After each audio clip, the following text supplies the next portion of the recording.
भारत के साथ क्या कर लोगे आप लोग? हमारे साथ जान से मार दोगे ना? मार दो, अभी मार दो। एवढा वेळ झाला, अरे तू काय विचार करतोय आता? कशामुळे गप्प गप्पा बसलाय सकाळपासून? काय नाही रे, ते दिल्लीमध्ये जे घडलं ना 20 तारखेला, ते घडायला नव्हतं पाहिजे होतं. लय विचित्र घटना घडली. राव, तेवढं वाईट गोष्ट घडायला नाही पाहिजे होती. सरकार काय करतंय माहित नाही. लाठीचार्ज आहे ना करायला नव्हता पाहिजे, आणि जे काही प्रश्न होते ना ते शांततेत आहे ना सोडवले पाहिजे होते. बरोबर बोलतोय तू. लाठीचार्ज नव्हतं व्हायला पाहिजे. त्या विद्यार्थ्यांना आहे ना, मुलांना बघितलं नाही, मुलींना सुद्धा एवढं मारत होते ना, वयस्कर माणसांना सुद्धा रक्ताचं भांबळ करून टाकलं. विद्यार्थ्यांचं सुद्धा खूप रक्त वाहत होतं.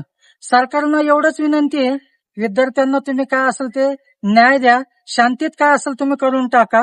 कृपया करून विद्यार्थ्यांना हाणू नका. जे काय वाटत असेल, असं वाटायला लागलं की भारत इंग्रज काळ परत आला की काय, असं वाटायला लागलं हो. सरकारनं एवढंच विनंती आहे, कृपया करून लोकांना मारू नका. जय हिंद, जय भारत. काय वाटत असेल मला कमेंट मध्ये नक्की करून सांगा.